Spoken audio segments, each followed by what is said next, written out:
থেকে উঠেই মমতা ব্যানার্জির মুখটাই আগে দেখি, কেন দিদি আমাদের চিন্তা করে। মমতা ব্যানার্জি আমাদের ভগবান। সেটা তো পরে দেখা যাবে কে 26-এ আসবে না আসবে, আগে তো দিদির লড়াই লড়ুক।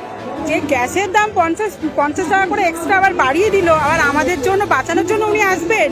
কিচ্ছু করবেন না আমাদের জন্য, আমাদের পথে পিষে মেরে দেবে। উনি তো জীবনে কোনদিন আসবেই না, উনি কেন কোটে যাবে? দিদিকেই চাই, বাংলার মেয়েকেই চাই।